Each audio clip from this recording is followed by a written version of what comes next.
Ooh, welcome to the That's Good Broncos podcast. I'm Brandon Perna, and today we've got a guest who doesn't need an introduction.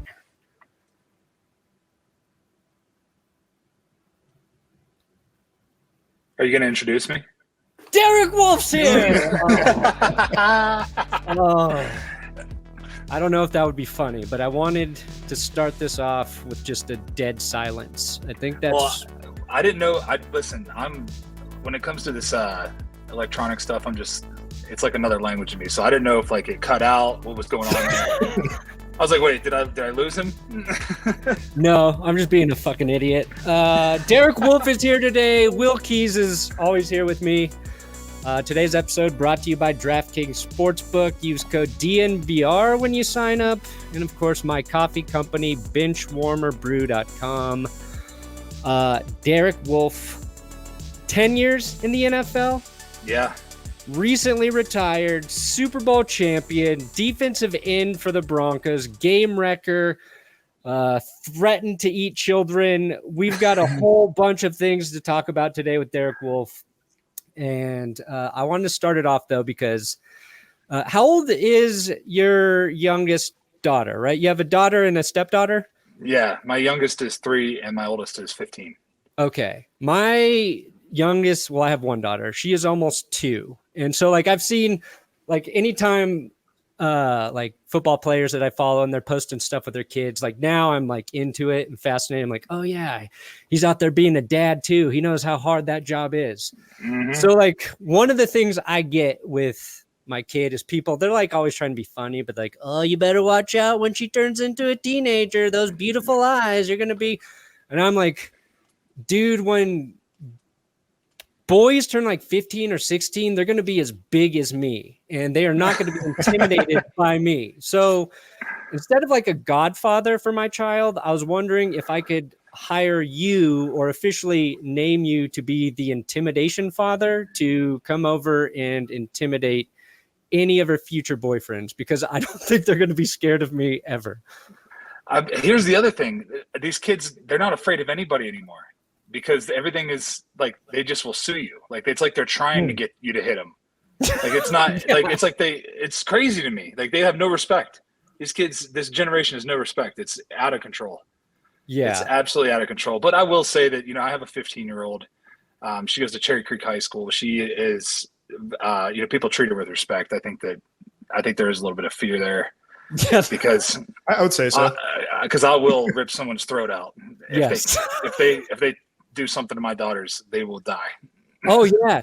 It's funny you say that. And I think, like, some people think, you might be joking, but like, I've never really had a desire to fight because I'm built like a small woman, but like I'm holding my, putting my kid down to bed at night, and they're like so precious when they're these young little babies. And I've had the thought, like, I swear to God, if anybody ever lays a finger on you, I can see myself committing murder for sure. For the first absolute rampage, going on an absolute rampage. It's like an instinct that doesn't like develop until you become a dad. Like, yeah, it's strange, right? It's like, it's just weird. Like, I will kill someone for you. Yeah, because I would die for you. Like, I would give my life away. I would give my life for my daughters. So yeah. And like, you'd say that about people you love, but like, once you have a kid, you're like, no, I really would. Yeah. You're like, well, I guess I really didn't mean it. Like, sometimes I say for Will, like, I would die for him, but I wouldn't die for Will. Yeah. I would easily push him in front of the semi truck. For Carmi. Yeah. Yeah.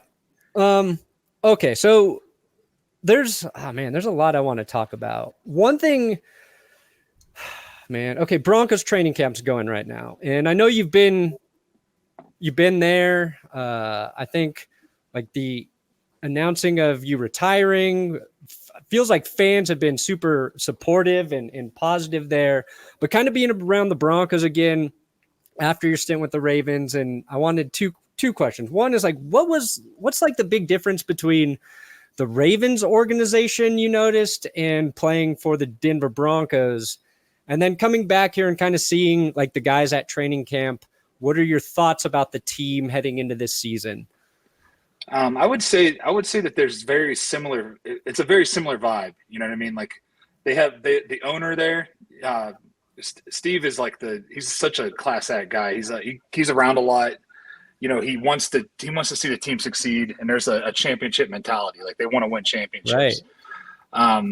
And then, you know, it was the same way my whole time in Denver. You know, we were trying to win championships, especially those first 4 years of Peyton. It was like it was about getting championships and winning Super Bowls. And that was all that really mattered. And it's kind of the same way in Baltimore. And they, you know, the other thing is in Baltimore, they take care of their players. Like they love to have players there for 10 plus years. Like they had guys, still had a lot of guys on that team, on that 2012 Super Bowl team that were still on the team, which was impressive to me because in Denver, they were trying to get us all out of there. Right. So, you know, it was like, hey, we got to get these guys out. You know what I mean? It's time for them to go. You know, there's just one left really. So it was Brendan McManus actually. Yeah. The one left. Yeah. That's crazy.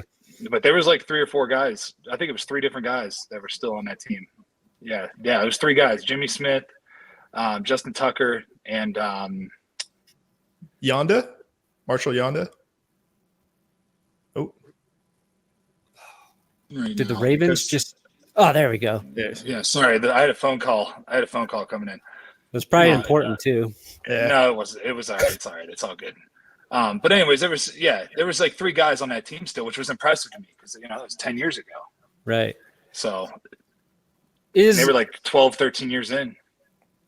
Yeah. The Broncos and the Ravens, they're both like, at least I feel like well-run organizations. And you can't say that about every organization, but you're talking about like the Broncos kind of trying to push guys out there towards the end. And it felt like it was all the key defensive players. Like Stewart kind of was pushed. Darren Stewart's pushed out. TJ Ward, you had to go.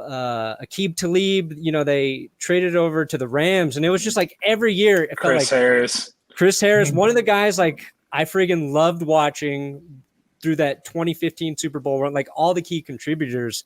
It was like they were trying to get him a year before their contract ended. And one of the things like that's kind of taught me is it feels like players don't know when their career is going to end, right? And that's true for any player. But it feels like all of the guys that you just kind of thought were going to be there forever, the Broncos kind of got rid of them 1 year earlier than they still had time to play left. And you go over to Baltimore. You had what? Were you able to get one season in there before the hip injury started happening? Yeah. I played that 2020. I actually led the NFL. There we go. We're good. I'm sorry, man. That was Walgreens trying to call me again. I've they tried love to the call. Yeah, they're annoying. So you led the NFL in what in 2020? In run stops. I was the number 1 run stopper in the league. Yeah, in 2020. Which is crazy. But actually, 2019 season here in Denver, I was having the best season of my career. And then that was a great season. Yeah, I was leading the team in sacks through week 12, and I dislocated my elbow on a dead play by my own teammate. So it was like, I don't know, it was hard. It was that was like really devastating for me. I struggled after that because I almost wanted to call it because I was like, this is just like the worst kind of luck you could ever have. You know, I was in a contract year, and I felt like I was putting myself in position to sign another deal here in Denver so I could retire here in Denver. And, you know, I do truly believe I'd still be playing if I would have stayed here in Denver because the injuries that happened, it's because I didn't have access to the body work and to the routine that I had developed to stay healthy here in Denver. Oh, really? So going to Baltimore, it's like I can't, the amount of money it was going to cost me to fly these people to me to work on me was just like hundreds of thousands of dollars it was going to cost me to do that. And it's just not, that wasn't realistic. That's crazy. You could invest that in my podcast, you know? Right? I mean, I was already spending a minimum of 150 to 200,000 a year on my body, and we're talking about close to half a million. And then, if you think about it this way, on that first season, I was only making $3 million. I cut that in half after taxes and agent fees. Then another $500,000 into body work. I'm only making, you know, I know I'm saying only. It sounds kind of ridiculous. I'm making, you know, a third or a fourth really of my contract. Right. So So it just wasn't really, to me, it wasn't worth it. And I was doing everything I could, but it was just like, I couldn't, with COVID and everything, couldn't have people into the hotels and to work on us before games. And it was getting ugly. But yeah, even going into the 2021 training camp, I was having a really good training camp. I was putting a really good training camp together. In Baltimore, just like every defense, they do like production leaders through training camp and stuff. I was leading all defenders in training camp for production. So I was playing really good football still, and I felt good. And it just was like, we were down and practicing against Carolina in a joint practice. And I got caught up in a bad play with guys that weren't really taking care of other players, and got high load, hitting the back and in the head at the same time. And I kept practicing the next 2 days, and then got back to Baltimore and kept practicing. And next thing I know, I had my whole right leg was numb, and it was I thought it was my back. We tried doing all this stuff with my back. I have the bulging discs, 3 bulging discs in my low back, and then I said, maybe we should look at my hip and see what's going on with my hip. And they checked my hip, and it was ripped off the bone. The labrum was ripped off the bone. And then we looked at the left hip, and that labrum was ripped off the bone as well. So, and it was they were fresh injuries. So they just happened in August. It was actually August 18th of 2021 when that happened. But yeah, it was just like, and I almost made it back from it. And then things just didn't work out. Like I just couldn't move the way I needed to be moving. Right. I'm not going to put myself out there if I can't play, if I can't play the way I like to play. I'm not going to do it. And well, I mean, I think you've played like a majority of your career every player plays through, being hurt and injured, but like how many games do you feel like you were really healthy? Because you had the spinal contusion back in, was that 2013? The spinal contusion. Yeah, I was paralyzed for 3 hours from that. Yeah, that's fucking insane. And then I played 2 weeks later, and then 12 weeks after that, I wasn't getting fresh blood to my brain. So 12 weeks after that, I had a seizure, and that seizure almost killed me. Yeah, I was lucky to be alive after that. So getting cleared, because you got cleared a couple weeks after the spinal contusion. Is that something where you look back and you're like, was that misdiagnosed, or is that like your football mentality of, I just need to get back out there and start playing? I think it was both. It was like, they were like, the way they explained it to me, they said it was that, when like a big warehouse, right? You flip the lights off, they go right off.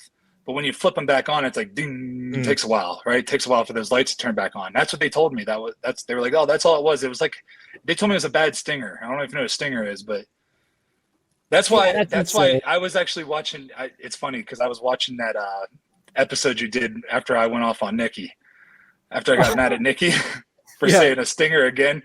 That was like a trigger. I guess I just got triggered by her saying that, because it wasn't just a sting. Like I wasn't dealing with just stingers. You know what I mean? Like, because later on, I bounced back from that seizure, and I came back and played all 16 games in 2014. Right. And then I played the whole season in 2015, and then I played almost the whole season in 2016, but I had another neck injury. My neck was like, it wasn't all the way healed. You know what I mean? I was like, if somebody just tapped my face, I was like going numb down my right arm. Oh, weird. And they kept misdiagnosing. They couldn't figure out what was going on. And then 2017, I was atrophying in the right arm. Couldn't feel my right arm at all. I couldn't even open a door handle, but I was still playing and playing pretty good football still. So you didn't need to throw the football, so you can play through not feeling your arm. Right. I kept telling them that. They were like, oh, maybe they kept trying to say I was like depressed and stuff. They were like trying to put me on antidepressants. I was like, what are you talking about? It's like, I'm fine mentally. It's my arm and my neck, not my mental state. I was like, my arm is depressed. Yes. Oh, my arm's so depressed. They were like, it was crazy, the stuff they were doing. But eventually we figured out that I had the foramen where it's called spinal stenosis. It's where the nerves that come off the spinal cord and actually like go down your arm and down all the way down through here. What was happening was that from lifting heavy and all the pounding all the time, there was extra calcium built up in there. So extra bone growth built up in there, and it was closing those foramen holes where the nerves come out. So the nerve was completely blocked. So it's like having bone just pinching down on your nerve at all times. And the doctor was like, yeah, he suggested I stop playing at that time. He was like, I think you should stop playing. I don't think it's safe. And I said, no, I'm not doing that. I said, I have a lot of rage. I still need to get out. So it's,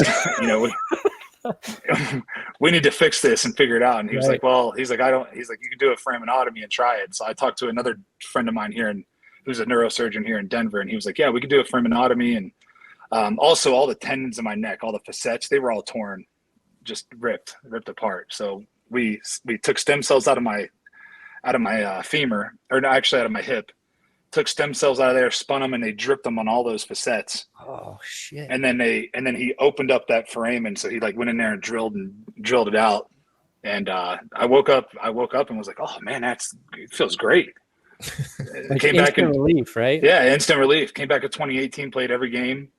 And it wasn't like I couldn't play my style of football yet, because I was still like building that strength back, but I was still playing decent football. And then 2019, I was feeling really good and was having a great season, regardless of the kind of stuff that Vic Fangio was putting us through as far as practice goes. He was trying to kill us in practice. So, okay, let's talk about that.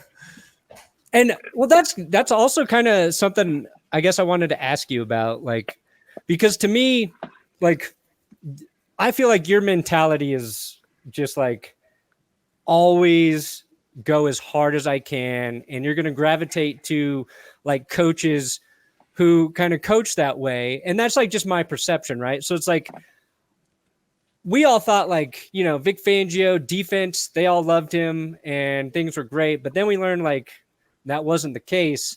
Like what was your perspective of that time? Like when Fangio came in, and you played with like a handful of coaches through your career with the Broncos. Like I just listened to Jake Plummer, and he was talking about how he wanted to go and play for Kubiak again. I was like, oh, that's kind of a cool takeaway from the interview. You had Vance Joseph in there, and then Vic Fangio. Like, what were some of the differences in that stretch? And like, what was some of the shit you thought was like just not helping the team, and maybe thought was going to be to the detriment of the team? So I had John Fox. Right. And then they shit canned John Fox after he won. We won the AFC 3 times, the AFC West. We won the AFC West 3 times in a row. And like for a coach to get fired after winning the AFC West 3 times in a row is pretty wild. They brought Kubiak in, and Kubiak was awesome. And I love John Fox as well. Foxy was great, but Kubiak understood how to rest his players, how to like maximize the practice. Right. Rest us so that when we are out there practicing, we're going full go and we're giving all the effort we possibly can, and we're getting really good practice in. And then rest us. He was resting his veteran players. And then Vance came in, and Vance was an awesome guy. Love Vance. Like as a person, I love him, and I loved him as a coach, but he had no control. Okay. It was the front office that was controlling the show, and he wasn't allowed to really make any decisions. It was Is that why you liked my Joe Ellis tweet? Oh yeah, loved it. And Joe was always good to me as far as, he was always nice to me, and we always had good conversations. But I do think that I think as far as the organization went, I think there was a lot of things that he didn't do. You know what I mean? Like he didn't bring really any, like we couldn't get a name, we couldn't get a stadium. Like this is the Denver Broncos. Yeah. Like we can't get a sponsor for the stadium, like a real sponsor, like a legitimate sponsor that's going to stick around and, Empower, Invesco, like who knows what, like, I don't even know. Everybody wants to call it Mile High, right? That's the name of the stadium, right? So like, let's find a sponsor that wants to keep it to Mile High, sponsored by X, a sponsor would be smart to do that because it'd make fans happy. Yes. Like, why wouldn't you want to make the fans? I don't know. I don't even want to get into that stuff because shit rolls. That's the thing about any business. Shit rolls downhill. So when there's trouble up top, there's trouble down below. Right. It's like any business, and there was a lot of problems going on with ownership and with trusts and all that stuff once Pat passed away. So once Pat Bowlen passed away, it was like things just got really weird around there. It was very strange atmosphere. I don't really know what was going on. It was like way above my pay grade. So I was like, I'm just going to keep playing football and like not worry about any of this stuff, Right. But, I think that Vic comes in, and we were already frustrated with the whole situation with Vance because we would ask him for one thing and we would like, as a leadership committee, would go to him with something. He would be like, all right, we'd agree on it. And then nothing would happen. And we'd be like, what happened here? Like, why is nothing changing? Right. Like, why aren't we doing anything? And he was just like, I have no control. I tried, I can't do anything. So it was a frustrating times. That was very frustrating for me. Especially because we'd won a championship. We know what it takes to win a championship. And it just wasn't I don't know. It was like we weren't really trying to win a championship anymore. It was like, what's going on here? And then Vic comes in.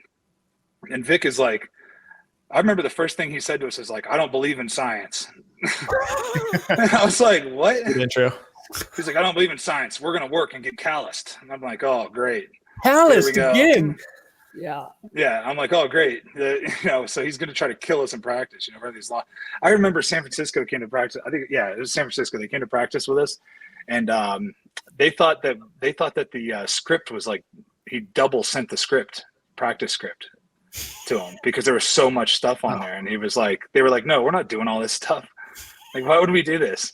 He was like, you guys could stay out here and keep doing that, but we're not going to stay out here that long and do that. Wow. And that's just the way he was. He didn't believe in like working smarter, right. Like, let's work smarter. Like it's, we're in a whole different era of sports, right? It's not 1980 anymore where you have to just like go out there and kill each other. And, it's a long season. It's a marathon, not a sprint, so it was, especially with another game now.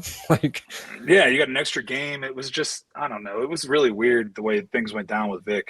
It was like I never had a coach where I felt like they had an issue with me, and I just felt like he like immediately came into the building like and had an issue with some of us on defense, like just weird. Like he didn't want Vaughn and I run, like Vaughn and I look at all the success we had running games together.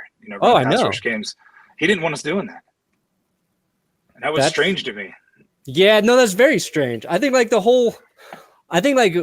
people who really paid attention to like the 2015 season know like Vaughn's success on the edge there was so much tied to what you were doing in terms of like just dominating. And it was on the other side too with, Malik Reed and DeMarcus Ware. There's just like a good Malik Jackson. Sorry. Yeah. Harmonious relationship on each side. Yeah, it was beautiful. It was so great having that. I mean, we had, because you have two guys on the other side who are both all pros and a Hall of Famer, and then you got on our side Vaughn and I, who we didn't even have to say anything to each other. We just knew what to do. It was like we just we had hand signals and stuff like that, so we keep the offensive lineman guessing. But I would just go grab the tackle and let Vaughn run by him. Yeah, or I would grab the guard, pull the guard with me, and let him wrap around and go get a sack. And he would do the same thing for me. But it was just. It blew my mind that Vic didn't want us to do that. Why? No, I have no idea. I think he's too old. Like that's somebody who's been. I think it's also his ego. He wants his scheme to be the reason why we get a sack. He doesn't want it to be because two players were out there doing their own thing. No, it's calculated. It's not us just like randomly doing things. It's calculated. Like we're doing things, in the first, second quarter so that in the fourth quarter we can trick them. And when it's time to make that big play, we're going to make it because we're in his head already. We're in the offensive line's head. They're guessing. They don't know what's coming. So is that something like that Wade Phillips was great at, is letting you guys do what you did well on the field?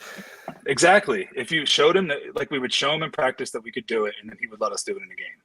Yeah. And that Wade was just like, that was a downfall, was when they didn't bring Wade back. It was like, wow, we're really not trying to win. That didn't make sense. I mean, I have my theories, but you want to share them? No, I'm not going to put my tin cap on right now. Okay. Fair enough. Sorry, Brandon. No, go for it, Will. I was just going to say, you talked about like setting guys up from the first, second quarter up to the fourth quarter. How confused did you have the Panthers offensive line in Super Bowl 50? Because they looked very confused.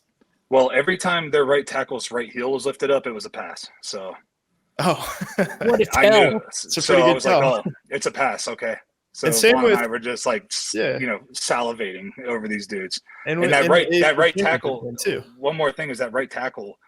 was on our practice squad at one point. Yeah, was that Rimmers? Yeah, he was on our practice squad at one point, and it was just like Vaughn was putting a perfect. I remember talking to him before the game. I was like, dude, you're going to get the MVP. Like, we're going to win the game. You're going to get the MVP. I was like, you're going to have like 5 sacks. He was like, what a call. Was the heel thing, was that something like you guys picked up on like tape or just during the game? I saw it on tape. You know, we all saw it on tape, really. As okay. You know, Bill Kolar was like, look, his heel's up, his pass. Oh, nice. You know, and that was the thing we always did. That's the thing about a great defense. If you have a great defensive staff, as far as the coaches go, they have interns in there watching every little thing that an offense does to pick up on like calls and listen to live games so you can hear the offense and what they're saying. Oh, if he says this, they're running this route, right?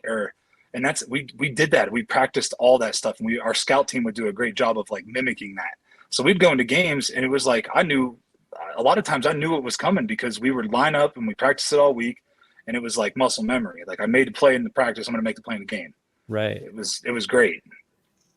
Is there something from that season like that you can share that maybe like fans don't know from that Super Bowl run, or something from that game that sticks out to you? Like, I don't know, trying to find something that I know you've done a ton of interviews lately. I'm sure people ask you the same shit, but I want something only we have here. I'll tell you this. I'll tell you that, you know, Peyton he strongly disagreed with us playing music in the locker room pre-game. Like, he did not want us doing that. So for 3 years, it was like, you know, we play music, but when Peyton came in, we shut it off, you know. Aqib said, fuck that. Aqib was like, no, fuck that, we're playing music. So that there's a Future made a mixtape. It was the Purple Rain album. And that Purple Rain album was just blaring nonstop in our locker room. And we just took that swag straight to the field. And it was just so much fun, man. That was a great season. We had such a tight bond with all those guys. You know, we all hung out together. We all had parties, and we used to party all the time. We used to have casino nights over at Vaughn's all the time. And yeah, it was like we used to say we were getting paid to party. You know, we're out here getting paid to party because we were having so much fun. You know, those games were always so tight, but we were winning them. We were making the plays to win. You know, and it showed up later. It showed up later whenever we, you know, look at all the games, even with Fangio, that we lost, you know, by a touchdown or a couple points here, and where we could have been a 10-win team, but instead we won 4 or 5. When Kubiak switched back to Peyton, was anybody worried like that he still wasn't healthy? And like, because obviously looking back now we know, but were you guys ready to make that switch? Because even in that game, it was kind of weird where like Brock wasn't playing bad. There was just like a lot of bad shit that kept happening. And then Peyton comes in, hands the ball off a ton of times. And was it Hillman and CJ Anderson just kind of carried that second half? Yeah. Yeah. I mean, that's the thing. That's the other thing about that team is there was a trust between the coaches and the players where whatever they went with, we rode with it. You know, it was like there was no questioning anything that whatever coaches' decisions were made, whatever personnel decisions were made. There was no questioning that. We just rode with it, and I think that goes a long way. I think that whenever things are going right, you know, it's easy to ride with it. But when things are going wrong, you know, it's like, you know, when you start looking at the decisions that are being made around here. Right. Yeah. Luckily, I don't have anybody above me here to criticize all the wrong decisions I make. And now, speaking of doing something very janky, I'm transitioning into our ad read for our sponsor. Wolf, if you're going to get into the podcast game, you're going to have to learn how to do this. Yeah, and I want a grade of my ad read once I complete it. Get in on the hottest sports action for your shot at cold, hard cash with DraftKings Sportsbook. Bet on your favorite sports all summer long and gear up for football season. Right now, new customers can get a risk-free bet up to $1,000.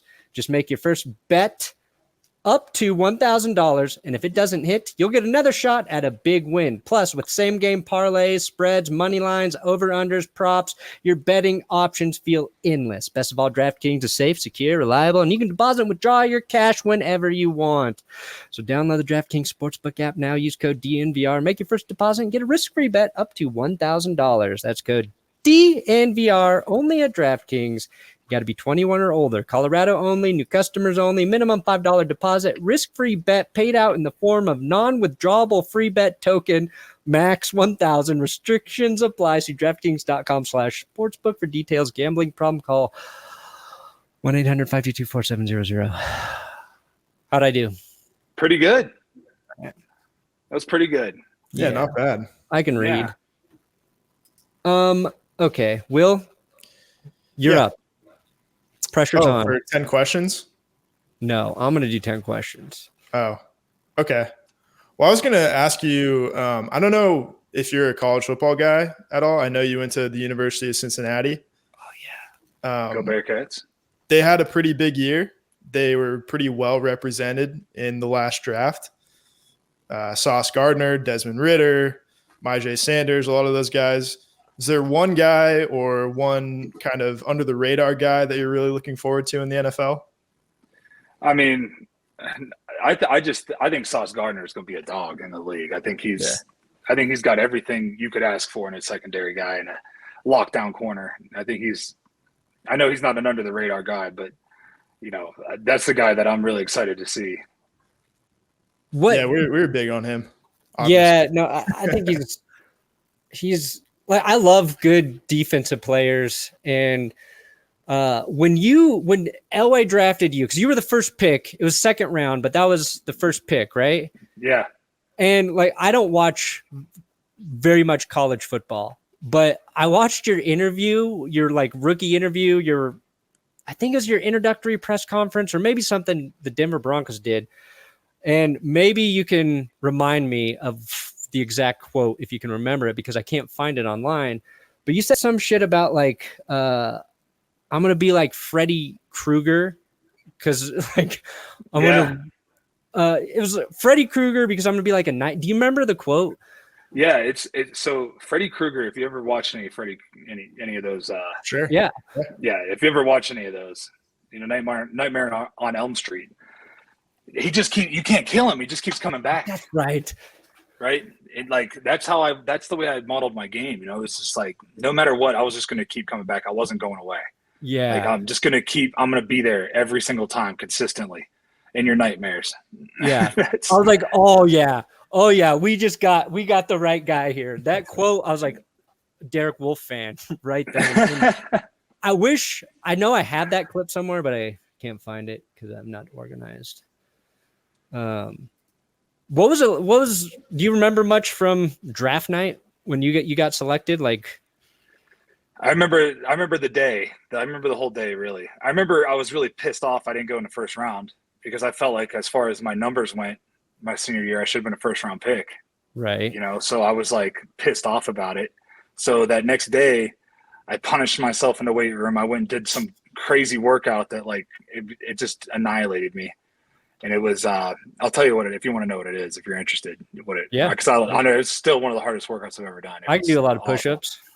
But it was, so you do like a 70-pound kettlebell. You do 25 kettlebell swings, 1 burpee, all the way until you get to 25 burpees and 1 kettlebell swings. Oh, yeah. And it took me like 50 minutes straight. And I was just like exhausted. Like I had to like let all my rage out in that moment. So I did that. And then I went back. I was living on a farm. I was living on a Black Angus farm in Ohio. And when I went back, they were like, "Hey, the pig stalls need cleaned." And I'm like, "Oh shit!" So I went and did that, and then we had some people over for the draft because I was super embarrassed because I was like pretty confident I was going in the first round. So the night before, I had people over. Oh shit!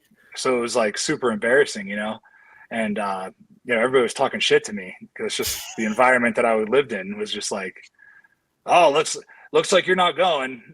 You better get ready to stay on the farm. You're gonna be staying here." It's like, fuck that. I ain't staying here. Classic. Yeah. And well, anyways, then we're sitting there, and I'm just kind of like, I was still just pissed off about it, And then my phone rings, and it's a Denver number, and I'm like, who the hell is this? So I answered, it's John Elway, and I'm like, oh shit. He's like, hey, how's it going? I'm like, good, man. What's up? I had no idea that like Denver was not even like, they never talked to me at all. Oh, really? I didn't know that. Never. But here's the kicker: is that at the combine, I had a ton of conversations with Jack Del Rio. Oh, okay. But he didn't have a job yet. He wasn't hired yet.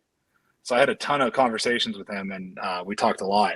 And okay, he would just like slip in, like even at the Senior Bowl, he'd slip in there and talk to me. And so like I was his guy that he wanted to draft, because that he kept telling me about this 4 technique. That there's nobody else. He's like, you're perfect to play the 4 technique. There's not a lot of guys that are capable of playing it. And I think you're one of those guys. I think you could be great at it. I think you'd be a 10-year player at that position. And I was like, all right, cool. Whatever. I didn't know what the fuck I was doing. I was just whatever. I'm like, get me on the team, man. Like, I'm just trying to jump and run really fast and lift a lot of weight, do all that shit. So, but yeah, they called and they drafted me, and like, I was boom on an airplane out to Denver the next day, 6 a.m. I actually slept at the airport. Oh, nice. Because I'm an hour. It was coming in. I flew in and out of Pittsburgh, so I had to go to the airport because my flight was at 6 a.m. So I didn't even get to like celebrate it. Really, it was just like jumped on a plane, came to Denver, had a suit that barely fit, a buzz cut. That haircut was with horse clippers, by the way.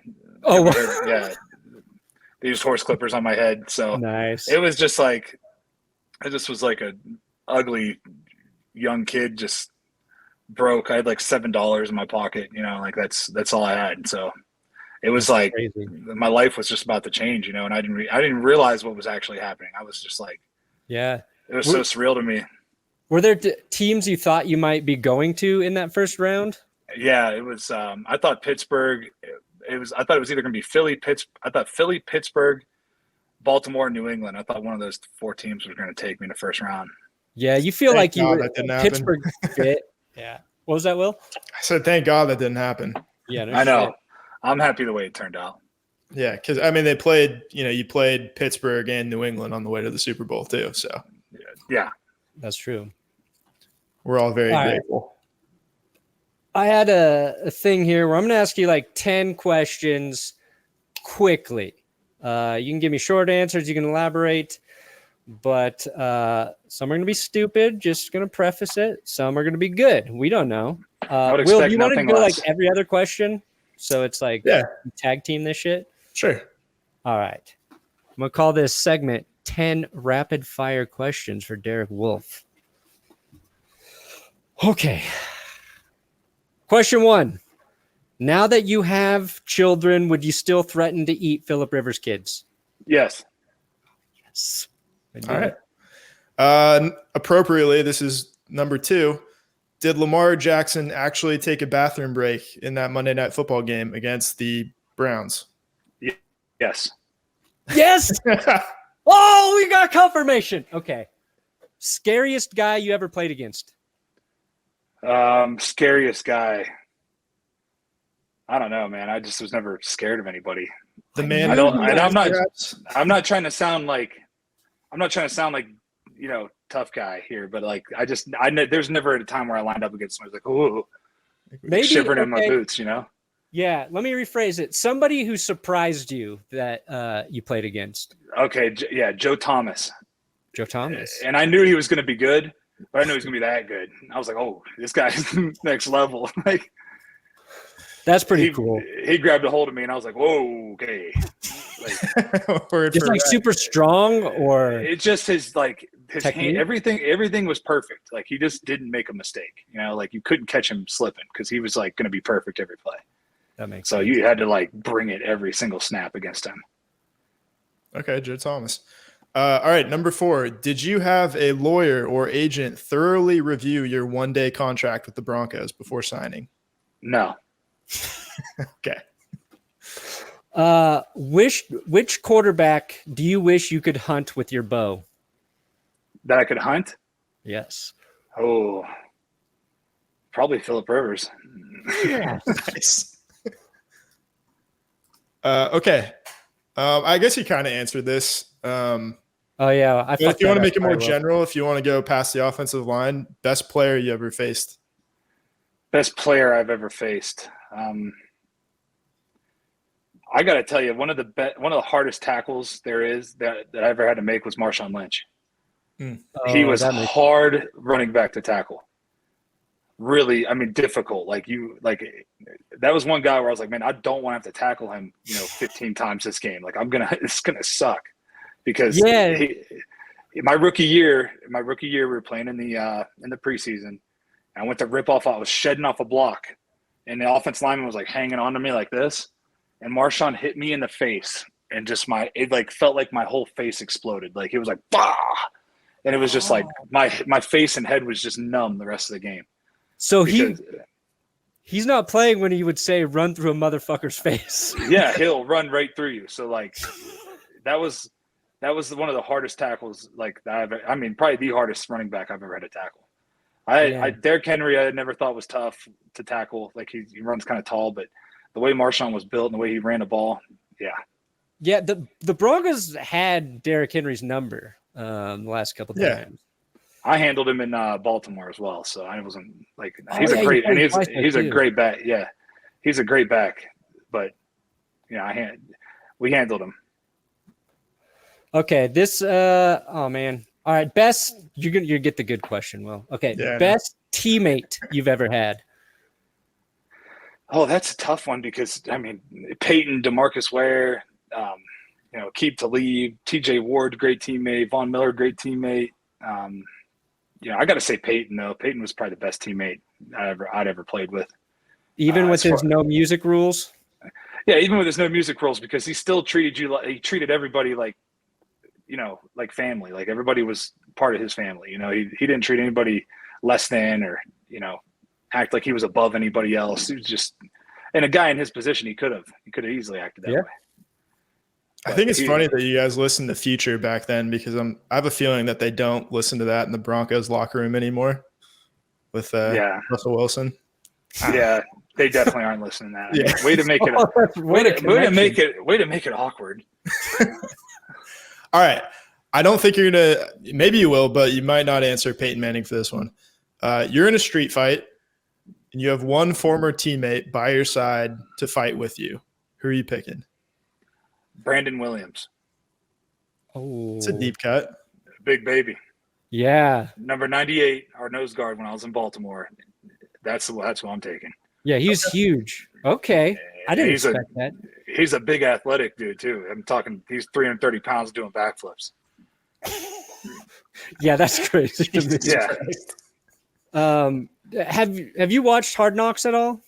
No. You've seen clips though of Dan Campbell. Dan Campbell, awesome, love the guy. Do you wish you could have played for him? Oh, absolutely. He would have been a great coach to play for.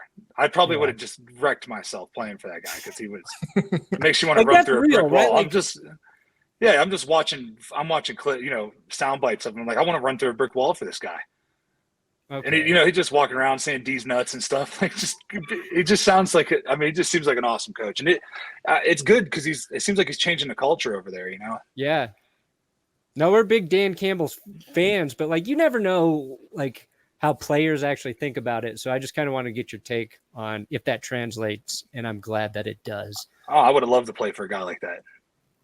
All right. Final question, Will. Yeah. Are you pro or anti Broncos country? Let's ride. I mean, if it works, it works. Whatever. Okay. I'm like, whatever. I mean, it's whatever to me. I like Russ. I know I've known Russ for a long time. I played against him when he was at NC State, and we were at the combine together, so we got to know each other there. And I know he takes this game serious. Like he means, when he says he wants to win a championship, he means that. Like he doesn't just want to win one; he wants to win multiple championships. And so he takes himself very seriously. Like he means what he says. So when he says let's ride, I know what he's saying. I get it. And it's funny that people I don't know. It's kind of I love it. It is it's one of those things that it felt very calculated the first time he said it, I was like, oh, this is going to be like a thing. I thought he might even market it. And then it just turned into something different. And now I will take great honor defending Let's Ride in all of its cheesiness because I'm a Broncos fan. So, yeah, I mean, if it works and the guys around, if his teammates don't think it's goofy and they think it's great, then that's all that really matters. Do you optimistic about this season for Denver? You feel like the new coaching staff, like the players that you've talked to, maybe that are still there, is there a different vibe? With the quarterback, obviously, like it's easy, but like the coaching staff is what I'm more interested in. Are guys buying into that? They all keep telling me, you would have loved this. You would have loved it here with him. You would have loved Hackett. You would have loved the way the schedule is and everything. And, even guys that like will complain about everything, right. When it comes to schedules and stuff like that, they're even like, dude, you would have loved it here with this schedule because it's great, And he's one of those coaches who knows how to rest his horses.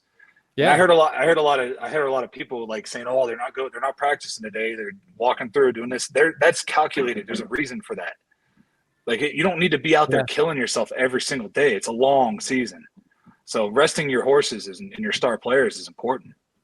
Yeah, no, it's Fangio may not believe in the science, but resting your body actually helps it get stronger. And it's one like Hackett's talked about how they're going to do that. And I heard like last night on Hard Knocks, one of the things was they went hard at practice and Dan Campbell gave the speech like, I'm going to let you guys rest after this. You have to trust me that when we do these hard days, we're going to get the rest afterwards. So hearing you sort of reiterate that, I think we're all optimistic, but I'm optimistic every year. I'm like, Trevor Siemian's going to be a Hall of Famer. Case Keenum's the answer. Joe Flacco, I think he's still got some years left in him, but this year it's been 6 years. It's been 6 years of hell. Yeah, you know what I mean. It's been 6 years of like fake enthusiasm, basically. Yeah, because you're enthusiastic about the team and about the season, but here's the thing: if you don't have an elite quarterback on your team, you're not winning a Super Bowl. It's just the way it goes. And you don't have a leader, like an actual leader, a commanding leader. And I think you have look at all, you have all the pieces coming together, right? You got a new owner who is loaded. I mean, this guy, I saw a thing the other day that had like the net worth of the owners. This guy is like 3 times richer than the rest of these owners. Yeah. And I'm talking like 60, 70 something billion, like with a B, like that is wild. So for him to stroke a $4.5 billion check is nothing. He's just like, whatever. He doesn't even know Roger Goodell's name. I know that's the ultimate power move. Roger Goodell. Roger Good. Goodell. Mr. Goodell. Thank you. There's no bigger power move than just like not knowing the commissioner. Yeah. I loved it so much. It made me so happy. That's awesome. All right. And you got Lewis Hamilton. That's on the squad. Condoleezza Rice. Condi. Dude, it's talk about like a diverse staff. Like you have old and young, male and female. You think who's going to intimidate Condoleezza Rice? I mean, nobody's going to intimidate her. She's not going to be intimidated by, Jerry Jones isn't going to intimidate her. Yeah, no shit. Mark Davis, he's pretty scary. Yeah. I mean, he's a little bit. I'm not going to say anything about him. I don't know him, but whatever. He doesn't have $1 billion. That is true. Because I've heard when new owners come in, they kind of get hazed by the other owners a little bit. Like they've got to earn their seat at the table. This feels like the exception. Is what you're saying.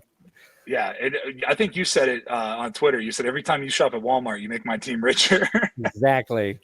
Yeah, it's wild, man. It's really wild to have an F1 racer as a part of the ownership group is wild too. I mean, yeah, he's a knight too. He's been knighted. Knighted, sir. Sir. He's a sir. That's crazy. I want to be knighted. And he's still driving, which is really cool. Yeah. No, I think everybody's excited, which is cool. And I'm glad you got to come back here, retire as a Bronco. I know you've been doing some bow hunting. I've definitely seen that on Instagram. You got anything in the works with more bow hunting for everybody to see? Oh yeah. I'm working on some deals right now. I'm trying to get my own show. Really, I'd like to have my own show on like a Nat Geo or like something like that. We're working on. I got a good camera crew that's going to be following me around this fall. Nice. I've already done a couple big hunts that I've gotten filmed. Some turkey hunts, a bear hunt. That was a cool hunt. That bear hunt. I ended up carrying that bear down the hill. It's a 300-pound bear. That's so badass. Yeah, so we got that on film. But coming up here in September, obviously I wasn't able to do any September hunting when I was playing because that's like right smack dab in the beginning of the season. So I have a big mule deer hunt coming up, an elk hunt, and then another mule deer all in September. I got 3 big hunts. I got 15 days of hunting coming up here in September. Is going to be getting after it. It's going to be awesome. So, did you kill a bear with a bow? Yeah. Fuck. Yeah. How long have you been bow hunting? So I started when I was young, like 13, 14 years old. Okay. I harvested my first whitetail with a bow when I was 14. And then just throughout, football kind of like exited me from that. It was something I always wanted to get back into. Right. And I would go hunting every now and then. Like I'd go down to Florida and kill a wild boar with a spear or something like that. I'd do stuff like that and random like gator hunts, stuff like that. Yeah. I got into I did a lot of fishing because that was something I could do. Doing turkey hunts here and there, and then if we had like a bye week, I'd slip back to Ohio and take my bow and go try to get a whitetail.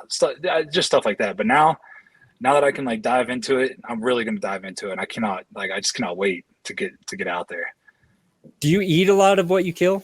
I eat it all. Yeah. Everything I kill, I eat. Yeah. Unless it's like a fox or a coyote or something, I'm not going to eat. Right. What's like what's the easiest bird to kill? Is it turkey? I mean, turkeys can be easy to kill, but like they can also it just depends.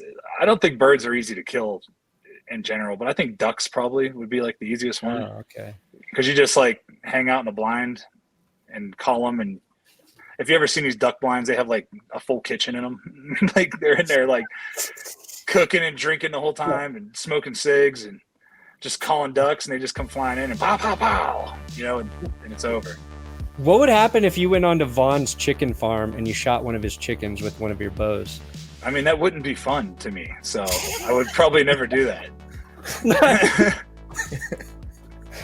I just want to kill a chicken because I'd probably get hit with a trespassing.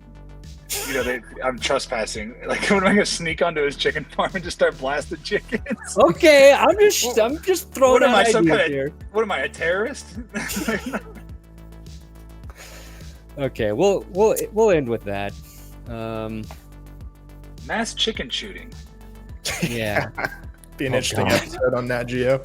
Chicken rampage. Ex-NFL player commits chicken rampage on Broncos farm. TMZ has the first report. Oh, that's funny. Have you seen Scooter Elway? No. Johnny John Woo!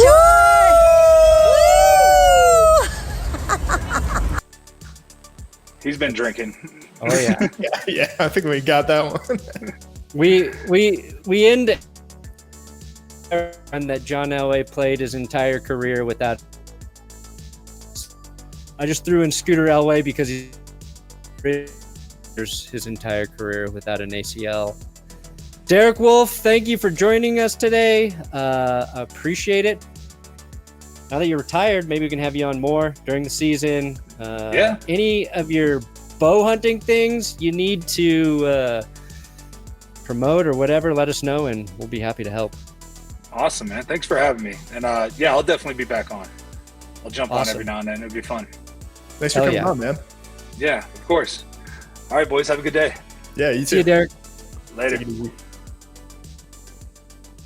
All right. Go.